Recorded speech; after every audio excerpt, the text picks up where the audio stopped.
I got a hot take. Yeah. I got a hot take, and I've never said this on record. Uh-oh.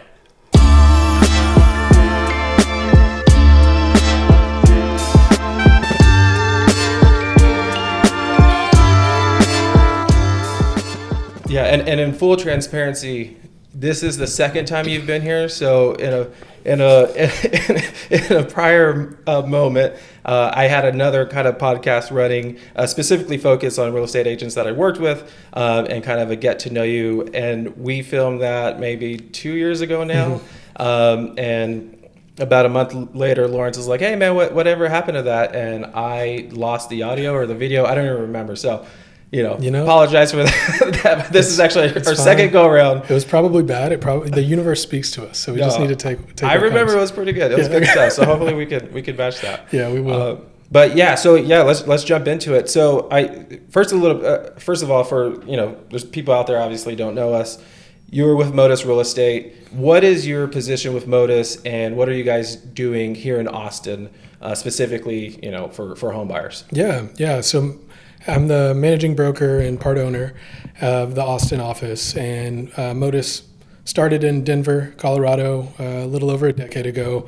And the way that the brokerage ran was a bit unique and something that I hadn't quite seen in the Austin market, and that our founders are developers of real estate, so they build and sell their own product of single-family homes in town in the infill space. They also own a brokerage, and they have this full model, I think, that is a really nice ecosystem for fulfilling the needs of new development. And so we got started, we're a little over 2 years now in the Austin market, and when we got started, we were new kids on the block. Armando and I have known each other for, years now. I'd say since 2021. Okay. Yeah. 21? Yeah, 2021. Okay. Yeah, well, maybe before that, but I know I met you face to face for the first time at one of your listings for a home that I was trying to buy. Indeed. Man, I didn't get that. I didn't get that. My offer didn't get accepted. We talked about it. Nothing personal. Water under the bridge. Yeah, but if we think about the market dynamics then compared to now, crazy different. Yeah. In that instance. back then that was so the house I live in now was my 14th offer after 11 months. Right. And your listing would have been offer number 13, so it's the one right before it. So it's actually amazing that you guys did not accept my offer, so I could purchase this home. Again, the universe speaking to us, and that was unique. And our mutual friend David and Alyssa Ramirez. Yep. Shout out. We were working together. Yeah, big shout out. And I was working at Realty Austin. That was a time in the universe in which off markets and coming soons were huge. And we were finishing a project, getting ready to list this project in this neighborhood. And I think we got something like 14 offers on that house alone. And that was, I don't miss those days. I don't miss those days. These market dynamics, which we'll talk about, are, I think, in my opinion, a much better foundation for people to get started with and dive into the market. And I think in that time, just to think about what the market was doing at that time, listing a property in a great neighborhood. Obviously, there's great schools here, really nice place for people to move up into from their first home. But we're talking about no less than a $900,000 price point at the time, anywhere between a dozen and 20 offers at a time, people paying cash, people paying $50,000 to $100,000 over, and we weren't worried about appraisals, or they weren't worried about appraisals, which was crazy. So, I think in full transparency, and a big thing that I want to do with kind of, the company that I'm building and this podcast in particular, in that moment, my wife Beverly and I, we offered for this home, we offered $175,000 over the list price, just so that we can get our offer accepted. Right. And it's if you think about it now, that's not even a thing, right? Because today it's a buyer's market, right? From a lender's perspective, it appears to be a buyer's market. You can probably speak to it a little bit better.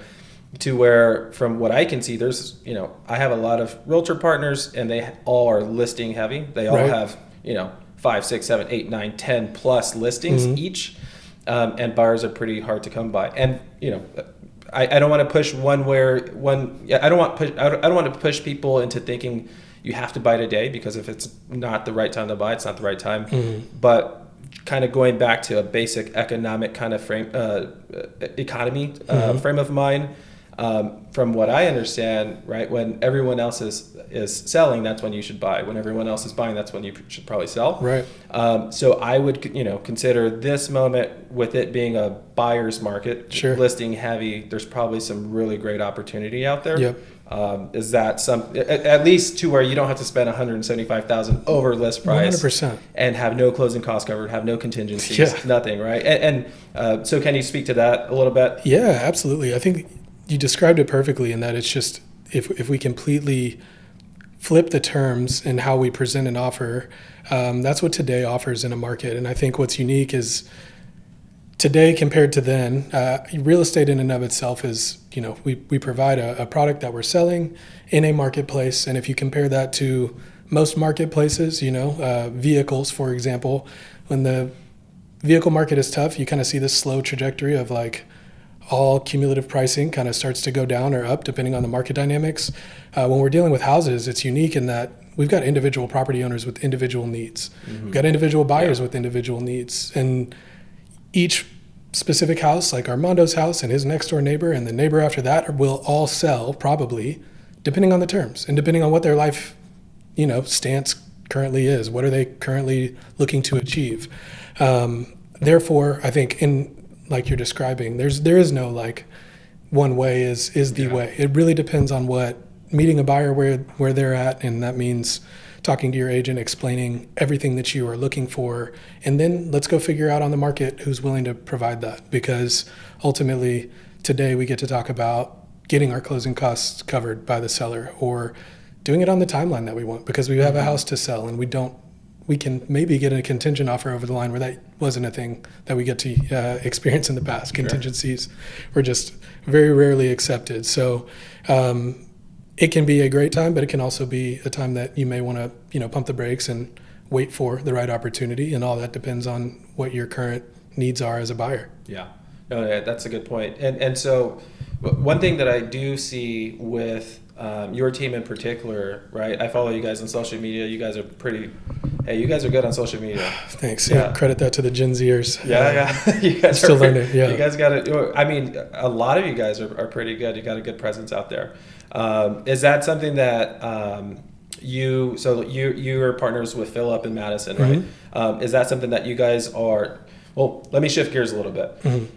One of the reasons why I really wanted to talk with you is because what you guys are building at MODUS is something that I look at and I strive. I'm like, man, that looks awesome. That's something that I want to build. And what I mean by that is a vibrant culture, a younger culture, a culture, and not that the old folks need to go away, but times are changing, right? The days of the past where homeownership is like, I need to be a homeowner.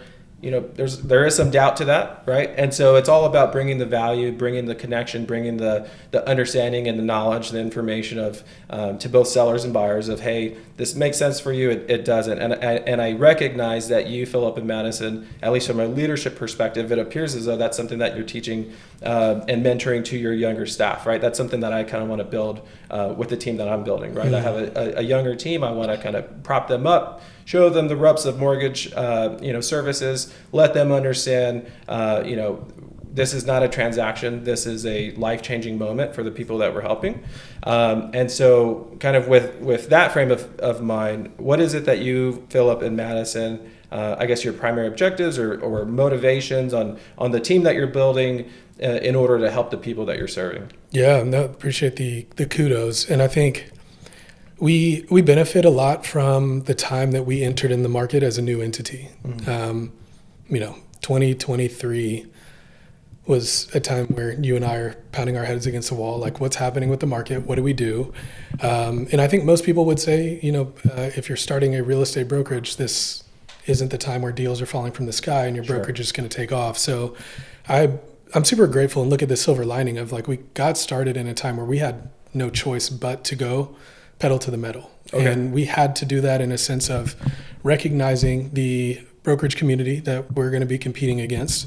I think Austin is a very collaborative brokerage community, which is something that we definitely lean on and benefit from. However, just as a new kid on the block, essentially, what do we do to differentiate ourselves? And I think we knew that between the three of us, we have a very unique opportunity as a leadership team in general. in which we get to lean on each other's strong suits, and we get to build something that's really special by focusing on having a really great foundation. And a lot of that comes from something we focus on is just having an excellence in terms of what our process looks like. So every person generally knows at least 7 agents that they can work with in their sphere. And that's like the average statistic. And for us, we have to look at that and know that every agent then has probably a dozen different brokerages that they would probably consider. Maybe Sure. that's a larger list, but there's a lot of really good competition in town. So for us, we had to look at what do we do to differentiate ourselves.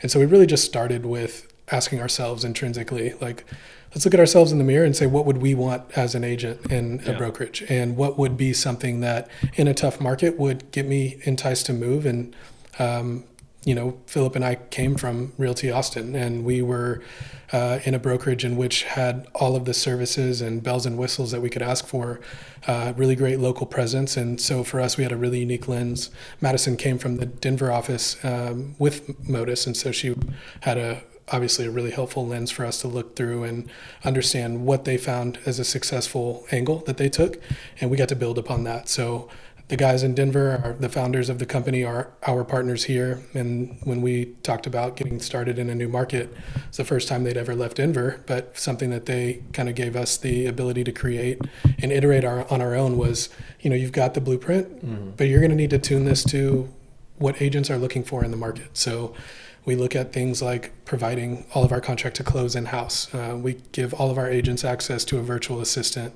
who runs contract to close, but also is there to help run their business. You and I both know what it looks like to manage 1 million calls a week. Yeah. How do you stay in front of clients? And we lean on our agents to say, lean on the person that you're getting. I'm getting flashbacks. Right, right. COVID flashbacks.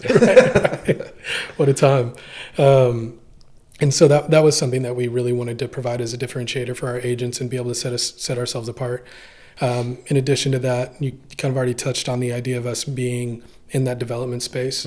And that was an opportunity that we knew we could take the bull by the horns and basically say, we've got a ton of developers in Austin. As a good agent, if you know about the new developments that are just around your area, that's generally something you can lean on to be your expertise and speak to. And I think what we saw was we've got the backing of guys who are great developers in their city, and we can always lean on them for expertise in how a developer thinks, how they underwrite deals, what they're looking for, what's an appealing opportunity for them, and what's something we can stray away from. And we really took all of the knowledge that we could get from them to build out services to provide to these developers.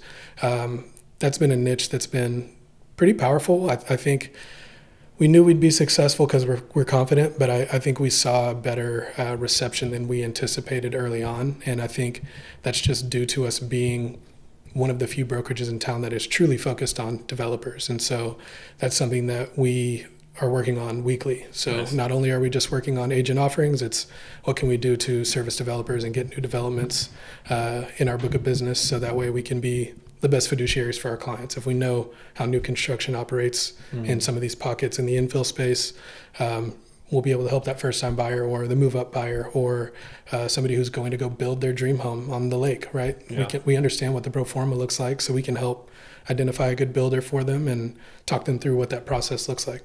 How does a buyer find these developments, right? So I know that, there's a lot of off-market stuff, there's MLS, different things like that. But if I was just a buyer and, I didn't even know I was a buyer, I'm just I'm currently renting, I don't know if I want to buy, I don't even know what opportunities out there. How do I find that opportunity? Yeah, good question. I think, the stage with the biggest audience is the MLS. And so most of our developers we work with, we will generally roll out, depending on when they're hitting the market, some sort of phased sales approach where if we've got 100 homes, we'll probably release the first 5 to the MLS at various price points, various floor plans. And we utilize that as a gauge to understand how the market is receiving the new product. So it can be difficult to comp, right? Historically, if we're pricing Armando's home, we're going to go look at the neighboring homes with similar characteristics, gauge their performance. But a lot of times in new development, we might be the first time something new's been built in 20, 30 years. So it takes a little bit more data gathering and a little bit more market insight to really price those well. But when we utilize the MLS, that's kind of when we're ready to start taking sales. Beforehand, we are building internally a new portal for us to be able to release all of our stuff for buyers to find and other agents to utilize. There's really good resources nationally. Blanking on the names. It's like New Home Resource, Builders Boost. There's a new company that we recently spoke to, New Home Buddy, and they're based locally, and they are basically looking to be that Zillow portal specifically around new construction. Are those entities, do they have like websites? Yes. Okay. Yeah. Or do they have to For do consumers. buyers? Okay. Awesome. Yeah. Awesome. Okay. I'll probably try to put links or something under this. Yeah. Great resources. And if you think of the big production builder names that you're used to hearing, like D.R. Horton, Lennar, some of these like KB Homes, all those national companies, like they utilize those across all markets. So they do a really good job of keeping their inventory relatively up to date. I think that's probably the biggest nuance is when we are listing an individual resale home, like our statistics are pretty spot on with what's going on. Whereas a new construction, they may have that floor plan that got sold like 6 months ago. Got it. On that specific lot, and they just haven't updated their builder boost, or they haven't updated their third-party website because the integrations online just it doesn't have that home hub of MLS. So you have to go do that manually, and there can be some latency that impacts what the actual reality is compared to what's being illustrated online. What particular, I guess, communities are you guys involved in right now? Ooh, yeah, that's a fun one. Right now, our current property that we're delivering, we've been working on, is 116 homes in East Austin called George. Okay. And George has a mixed variety of 1-bedroom, 2-bedroom, and those are condos and townhomes. And then we have 3-bedroom detached and 2-bedroom detached units. So that's a fun project. We've also got a project in Lockhart, which is our furthest geographical, like most of our projects are within Austin proper. This one is a really cool product, new construction at a really affordable price. Nice. We've got 145 homes out in Lockhart. I would say that's not too far, and I know that's not what you were saying, but it's not too far. I know, every summer my family and I, we go to Port Aransas, and we drive by Lockhart, through Lockhart every time. Yeah. No, I like going that way. Yeah, no, it's the way to go. Avoid 35 at all costs. Get barbecue along the way. Yep. So that community is called Verse, and that one is actively selling as well. We've got a few projects that are in pre-sale right now. Most recently, we launched Rosa Verde, which is a really cool STR, so short-term rental specific and exclusive community in East Austin on Rosewood Avenue. Did you say single family or condos? Those are condos. Okay. Yeah, so we've got 24 units over there, and we are already taking reservations. We've got a few reservations already. Nice. And then in the pipeline, we've got a handful of condos in South Austin, a handful of single-family homes in 04. We've got some new construction condos and townhomes in 78741, so Southeast Austin, close to Oracle. A lot of movement in the 78741 zip code that we're tracking, and a few others that we'll be releasing soon. So probably got between 12 and 15 that'll be released in the next year or so. Nice. So stay tuned. Well, you have a solid team. Thank you. Going to be able to handle that, which is super important. And you know what it looks like when you're starting off and growing and finding the right players. That's something that we have to focus on in a sense of, yes, any agent can come work at MODUS. However, you want the right people. Yeah, you have to have the right people. 100%. Yeah. 100%. And so we don't have any sort of like growth metric, right? A lot of people ask us, like, how many agents do you want? It's like, we don't. Yeah. We're not looking for X amount of people. We're looking for, we need to sustain the business that we're going to get and that we're attracting. We need to service those projects well. We need to service our clients well. And I think something that we've always appreciated in our history of working in Austin and in the brokerage community is like working with good people makes it very easy. Nice. And it's been nice. It's been a very slow and steady organic growth that has been, selfishly from the leadership perspective, we get to like grow at the right pace. Yeah. So as we continue growing, we're going to need to be filling in these positions, and a lot of our agents are doing a good job of saying, hey, we've got these active developments. We offer them opportunities to come get a taste of what it feels like to be on the sales staff. Come sit at the model home, start getting reps that way. And so we're really kind of building with our foundation of agents now and hope to continue growing that. Nice. Well, speaking of growth, obviously you guys, it sounds like you guys have a ton of properties coming down the pipeline. Your team is growing at a steady pace. We talked a little bit earlier about, there's a lot of listings right now, and homes are maybe sitting a little bit longer than what we've been used to in the most recent past. So with that said, and I know nobody has a crystal ball, no one can predict the future, but what would be kind of your mindset for the continued growth of Austin? Are we going to start seeing kind of a retraction there, or do we think that we should continue to see, even if it's slow but steady growth? Yeah, I mean, you know this, we always lean on you guys in the lending space. To be that kind of like leading indicator of what's moving. And I think last year was like a really good example of how Austin intends to operate, right? And we look at, was it like September, where we dipped for just a quick second into like the high fives. And like mortgage applications went through the roof. We started it's seeing... definitely a rate sensitive market. 100%. Sure. Yeah. And so the way we describe it is like, we've got... It's not as though Austin... I don't mean to cut you off real quick. Yeah. But Mrs. Beverly just walked in, so we got to say hi. No, don't apologize. I think the dynamics that Austin is battling right now is we saw one of the most historic run-ups in home values. And that was when money was very affordable. Interest rates were... You were able to throw out 2s and 3s. And we knew that was an anomaly. Like we knew it wasn't the going lowest to last. interest rate I ever offered anyone that we closed on was 1.5%. Unreal. Yeah, it was a 5-year adjustable adjustable mortgage, but 1.5%. It's like free money. That was very early on in my career, and I had no idea what I was even offering. I was just like, here's what the rate is. It's insane. It was crazy to think that was a time in the world, but like, I think what we faced since then, I think, is a lot of like the psychological battle. Sure. Right? Like we still have people moving to Austin. Economically, we're still seeing good growth. I think I was like doom scrolling Twitter, and a lot of the accounts I follow are like Austin centric. And there was a gentleman talking about how venture capital funding has operated over the last like 5 years. And it was like 2017, we were like barely inching into the top 25 of markets in the entire country for VC capital. And this is in like life sciences and biohealth. And then we got to, I want to say like maybe the top 10 when the market was going crazy, 21, 22. And just in Q1 of this year, I think it's setting us up to be probably like top 3 in the country. Holy moly. So like money, like this is, I think he calculated Q1 had like $500 million worth of venture capital funding into Austin-based companies. We look at the big players who made a splash in 21, 22, and Samsung's still building $40 billion in Taylor. Tesla is still doing their thing. We're starting to see data centers pop up left and right, and to the tune of like $5 billion to $50 billion in projected costs for these developments.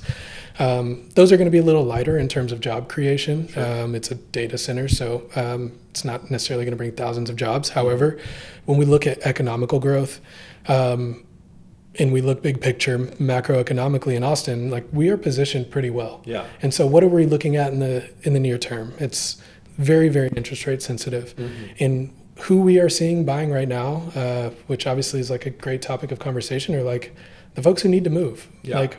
And it doesn't necessarily mean I need to move to Austin. It's like we've got 2 million people in our MSA.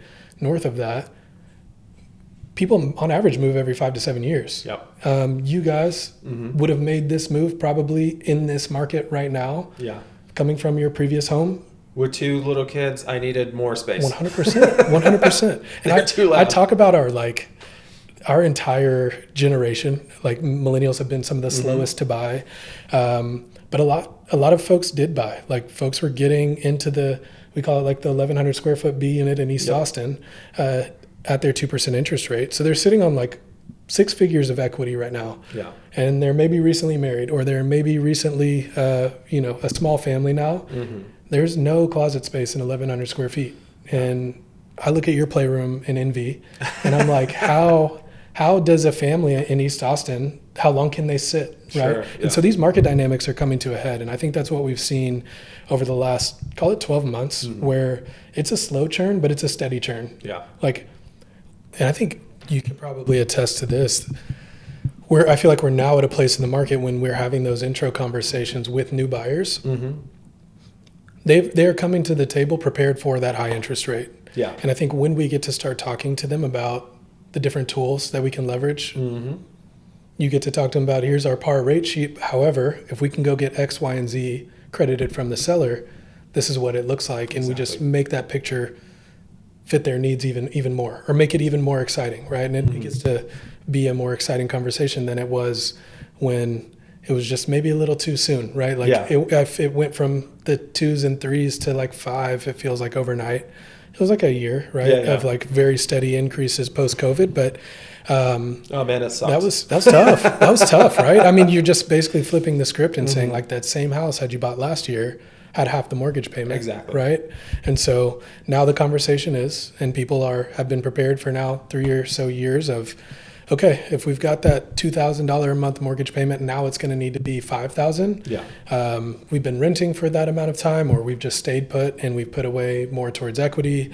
I think it gives us the ability to start being more constructive. And we were previously doing a bit of therapy. Like it is very difficult to accept and digest what it looked like very recent. And like 12 months ago was a completely different picture, but I feel like that's set in a bit. And again, kind of like psychologically, we're now at a place where sellers are a little bit more reasonable. They're not expecting their $700,000 house to sell for $1 million anymore. Like they recognize 650 might be the realization. And we're looking at longer days on market, which gives buyers the ability to actually buy homes in a comfortable environment. Like, let's go look at 5 to 10. Let's sleep on it.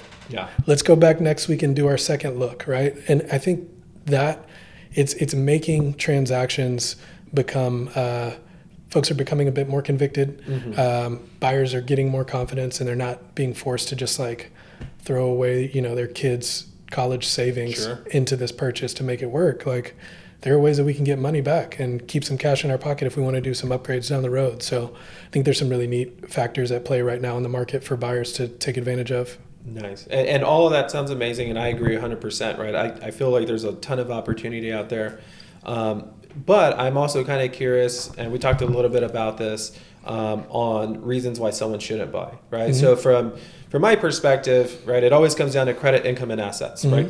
For a mortgage loan, I call it the mortgage tripod. Credit, income, and assets, there's minimum requirements for each one, and we go over that with every first-time home buyer that we speak with, and that's so that we can set the right expectation of this is what you need in order to qualify.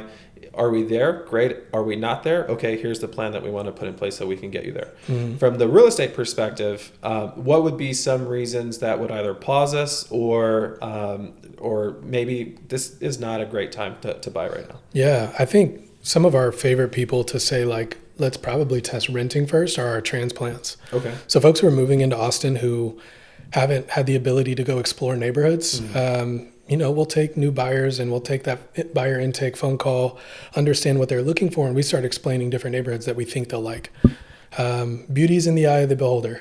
Every single buyer is going to actually desire something different, and they may not know that until they live here for a little bit, right? Because our neighborhoods are very neighborhood centric. Each little pocket of town presents something that you may not have even known that you liked, right? But if you live here for a year and you can rent and test out a neighborhood, we love that because you find yourself there all the time, right? That's that specific coffee shop or that specific grocery store. Yes, and we try to base it off of like lifestyle. Like if you are coming from a metro area in which you used to live downtown and you like walkability, like let's keep that within probably a mile radius of downtown so we can match that. If you know that that's something that you enjoy and will appreciate in a purchase.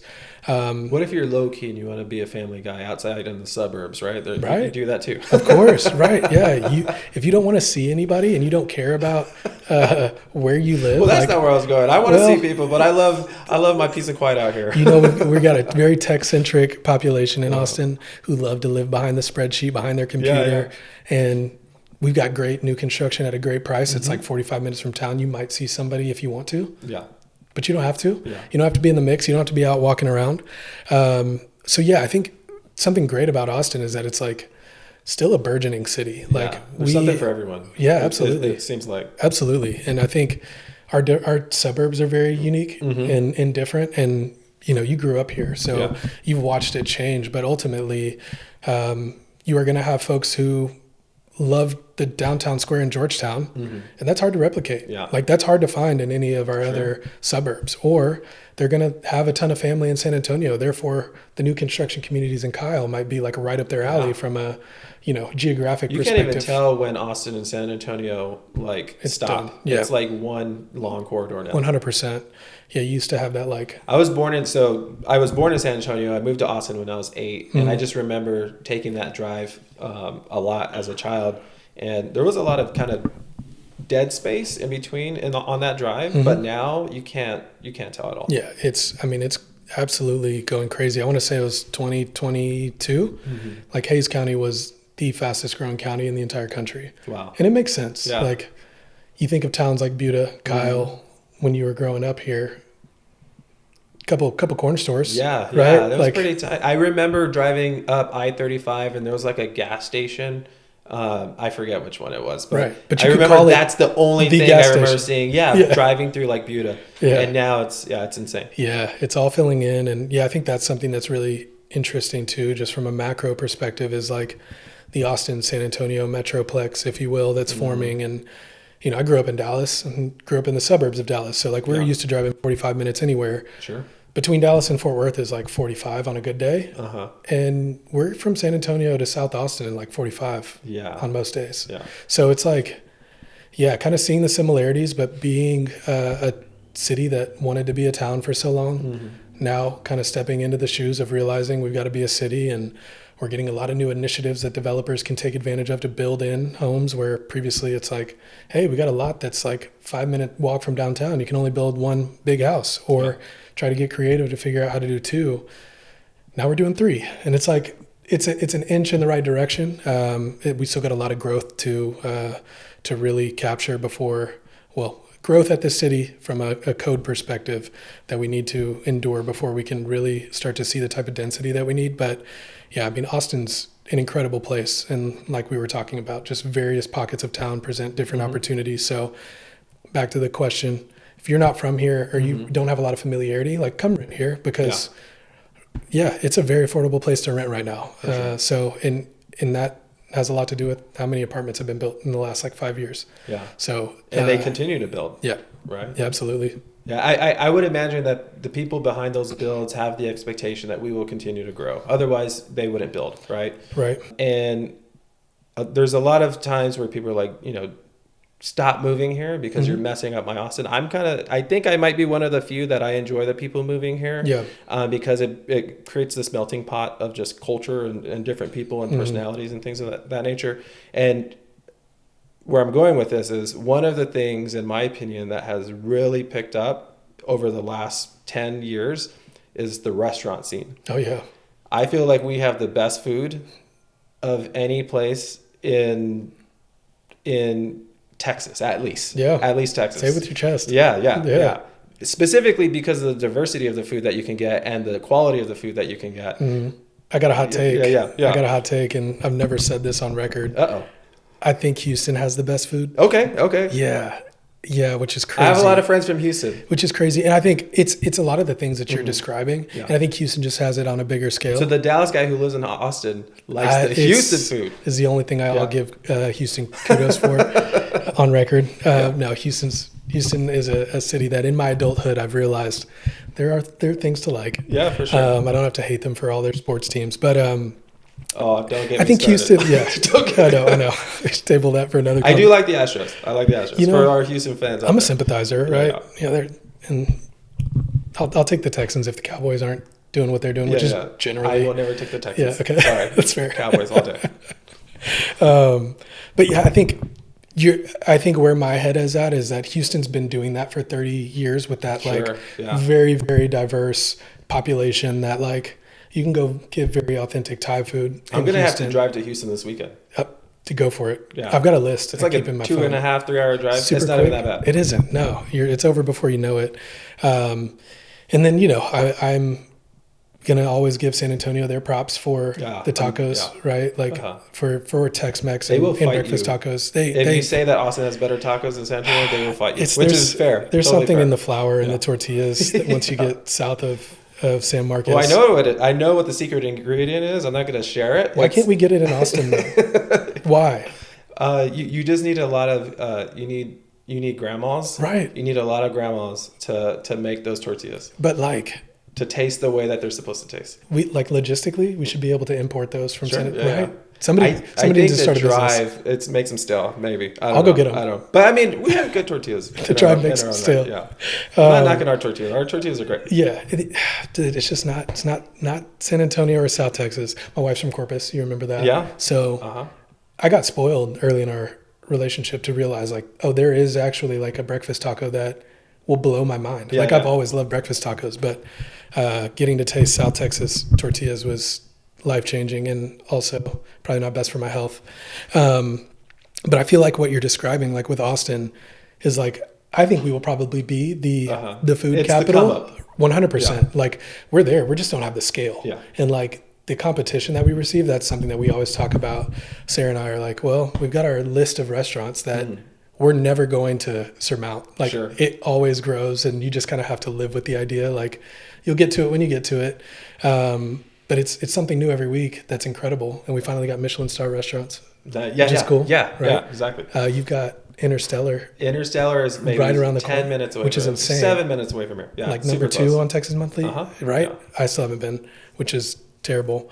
But yeah, it's a neat city. I think what you're leaning towards describing and something that I always talk about is like Austin was always a town, then it became a city and a player in Texas economically, but now we're kind of becoming like an international city. Yeah. And it's not crazy for you to be talking to I-10 buyers, right? Yeah. And folks who are not natural citizens that are moving here, and it's generally due to the industry, like whatever job has brought them here, whatever company they're starting.